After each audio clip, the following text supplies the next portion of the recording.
first exposure, the cold protocol begins. They shoved prisoner 42 into the cell and slammed the iron door.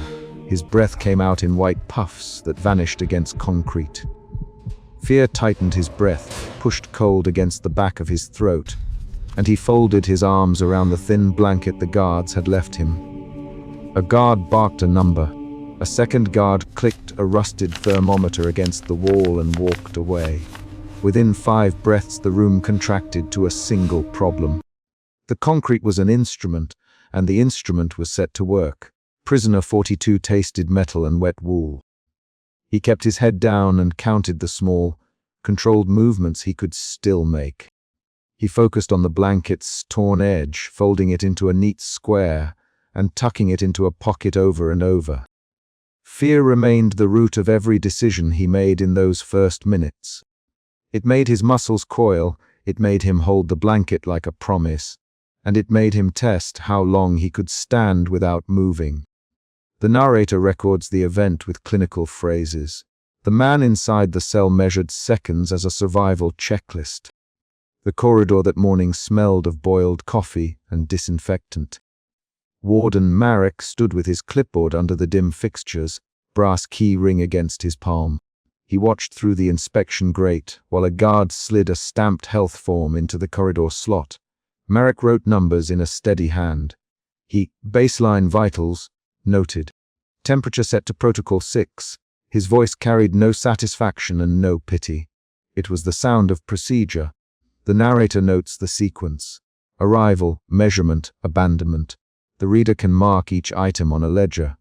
Prisoner 42 pressed his forehead to rough concrete and counted breaths aloud to keep rhythm. 1, 2, 3. His voice came out thin and raw. He wrapped the blanket tighter and pinched his fingers to make them hurt and to force blood back. The first shift in his emotional state moved from immediate fear to focused survival. He flattened himself into the corner and kept talking to measure time. Counting became an action and a small ritual against the cold's slow claim. The guards left a thermometer and the stamped clipboard on the shelf outside the cell. Guard Ivan tapped glass and said, "We'll check every hour. Don't waste the blankets." Guard Kovac turned the corridor light down and walked off. Ivan wrote a short note on the clipboard and stamped it twice. The men spoke in curt lines. Their words were actions, orders delivered to an institutional rhythm. Marek's steps receded until only breath and the occasional metallic scrape echoed from the administration alcove. Hours moved in small, clinical changes. The thermometer's mercury sank and rose in fractions. The guards logged those decimals under pre-printed columns. Prisoner 42's hands trembled and became numb from the knuckles outward. He tested his toes and found strange pins that dissolved into dullness. Each test produced a data point and a response. The narrator marks this as sensory erosion, then lists observable behaviors. Counting slowing, speech thinning, skin paling. These are recorded without flourish. The man inside the cell reacted with short actions, rubbing his legs, stamping feet, tugging the blanket tighter with both hands. A shorter man in a heavy coat passed the cell and muttered, "He'll last the night if he keeps moving." Prisoner 42 forced a laugh that sounded broken at the edge. His second emotional shift moved toward alarm with intermittent clarity. Small decisions sharpened. He ignored the laugh and focused on motion. He stood and walked the cell's perimeter, heels scraping concrete, then sat and rocked his shoulders. Motion kept warmth inside his muscles for a few minutes. Motion bought him minutes. At late evening, Marek returned with a clipboard folder and a pencil stub. He held the pencil between 2 thick fingers and inspected the thermometer. He did not look at the prisoner. Marek allowed to no one in particular. Protocol is holding. Behavioral response within expected range, Ivan replied. We increased ventilation at the second check. Sir, Marek nodded once and tapped a stamped code on the folder. The conversation served as confirmation that the institution had not improvised. It had planned. That recognition became a small, steady dread in prisoner 42's chest. He understood he was not an accident. In the cell, his speech shortened to syllables. He mumbled numbers and small facts. His height, the date carved faintly on his wrist, the name he had kept to himself in other years. He used names to keep memory functional. He whispered, "Prisoner 42," then he whispered, "My hands hurt." The narrator notes diminished motor control and slurred counting. The scene shows the body betraying its former reflexes, while the paperwork outside the door treated that betrayal as tolerable, not critical. Guards returned to prod him awake. They kicked at his blanket and slapped the soles of his feet through the iron grate. "Guard Kovac, wake up." "Move, we don't have time for sleep here." Prisoner 42 tried to answer and coughed. The sound came like a match struck and then wavered. He attempted to lift the blanket, and the fabric slipped from his grasp. When they stripped the remaining cover, his shoulders clenched and spasmed. The enforced sleeplessness pushed him from controlled activity into raw reaction. He tried to speak pleadingly, but formed only short sentences. "Please," he said once. "Please." Kovac's hand slapped the iron. "No pleading gets you extra warm." Ivan pulled the thermometer, glanced at the clipboard, and wrote another line, "Vitals stable enough." Ivan announced, "Proceed to escalation if needed." Marek's voice came from the corridor, controlled and low. "Seal the vent at 2 minutes if movement drops below threshold." The command fixed the next move of the protocol. The prisoner's decisions narrowed to what he could do in 2 minutes. Prisoner 42 moved faster. He rubbed his arms until the skin burned. He stomped in place until his legs turned rubbery. He rolled his shoulders in an attempt to keep circulation. The narrator lists these acts clinically: rub arms, stamp feet, pacing in place. Each action was a measured attempt to counter the physical decline. The prisoner felt another emotion shift, from dread to a hard, resigned calculation about what to sacrifice to survive. He deliberately exposed his face to the colder wall in an effort to provoke a vasodilatory response. He tested the body's reaction like a technician running a failed machine. Mid-morning, a phone conversation carried along the corridor. Marek's voice struck a different register. "Pragmatic and satisfied, success rates acceptable," he said into the handset. "Transfer list updated. 22 will go under the cold protocol this quarter." The words landed in the cell as if thrown. Prisoner 42 stopped moving and listened. That revelation altered his understanding. What had felt like personal cruelty became an approved experiment. The program was systematic. He gasped, then measured his breath and kept silent. This revelation shifted his emotional state again, from resigned calculation to a solid, cold despair that congealed into a new plan. Record everything. He had a small stitched pocket in his tunic. Inside were scraps of paper and a stub of pencil. He brought the paper out and wrote with shaking hands. The writing blurred as fingers numbed, but he pressed until the pencil left marks. He documented times, temperatures, and the guard's words. Writing became an act of defiance and a choice to keep evidence of procedure.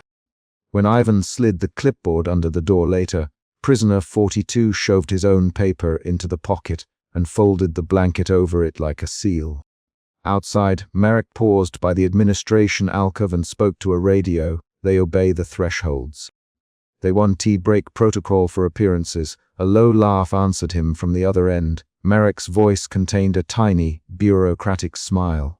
He annotated a sheet and affixed a stamp. The narrator records. System confirmed, archive updated. The prisoner heard stamping through the iron and counted each echo as a beat in his own ledger. By midday, the prisoner felt hands clumsy and heavy. His fingers no longer obeyed the small motions he needed. Buttoning, pulling, writing. He began to slur numbers when he counted. He swallowed and barked out a name to test voice control. "Ivan," he called, weakly. Ivan did not look into the cell. Kovac glanced once and said, "Stay conscious." Those lines of dialogue were short and functional, serving to remind the man what ground he still stood on. The climax arrived with a noise and then a struggle. A guard leaned through the doorway to seal the vent.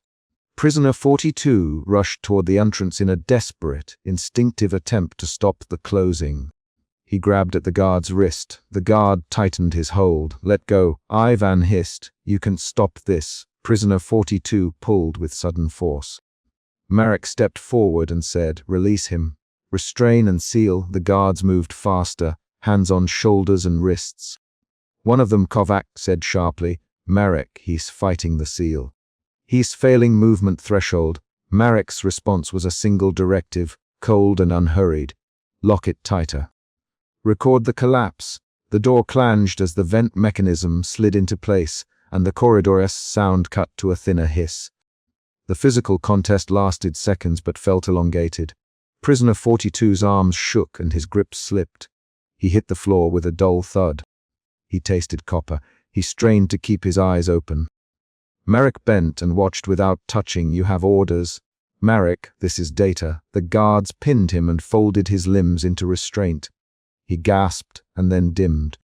Breath slowed, fingers curled, the muscles in his face tightened into rigidity.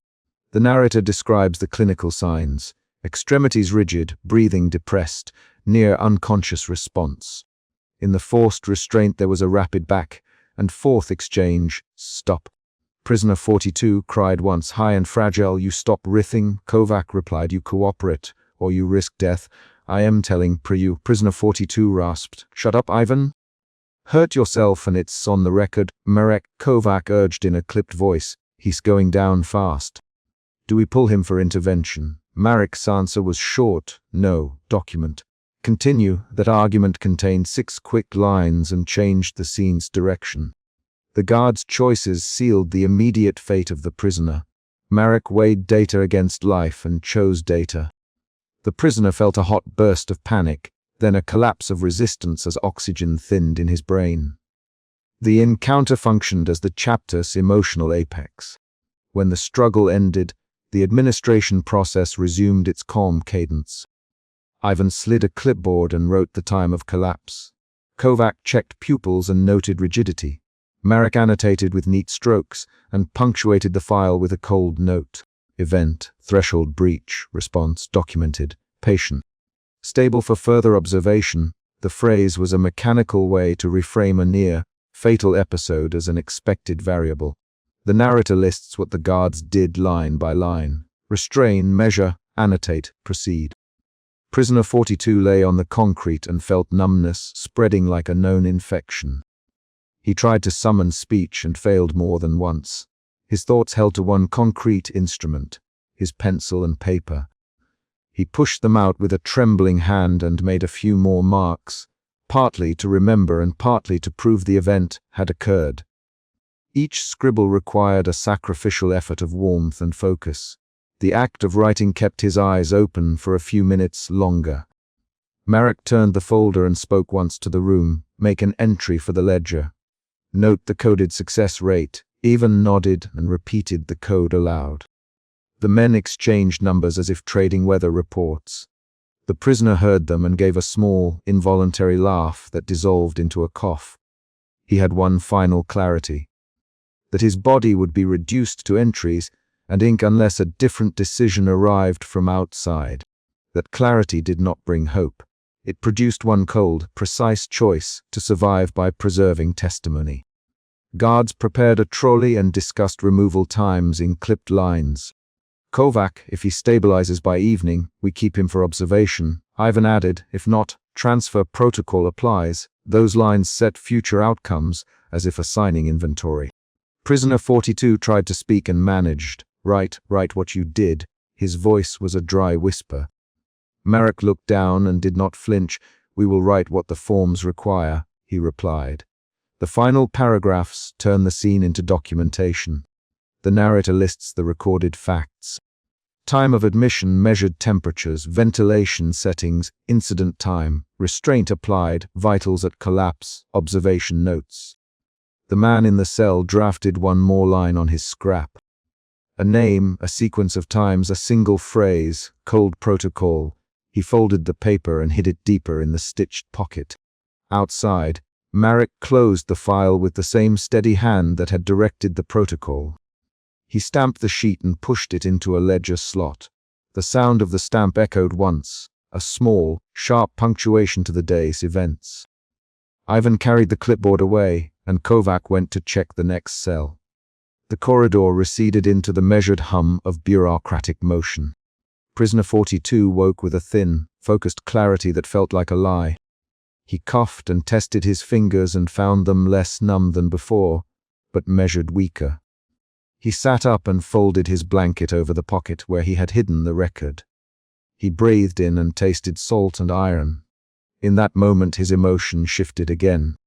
From despair into a quiet, pragmatic insistence to survive long enough for those notes to matter. He understood the program existed beyond him. He also understood that his small acts could still alter the ledger. Marek's last recorded line in the chapter was not a promise. File closed. Procedure continues on schedule. He wrote 3 tidy numbers and ran his thumb along the edge of the paper. The narrator leaves the reader with the concrete image of Marek sliding the file into a drawer and the prisoner clenching a folded scrap in a pocket beneath his ribs. The chapter ends with an action. A guard's key clicks and the corridor light dims, leaving the cell in a cold, humming darkness that still holds the residue of breath fog and a hidden paper that names the protocol. That folded scrap is an instrument of future truth and the situational beat that resolves the chapter's immediate conflict while promising continuation.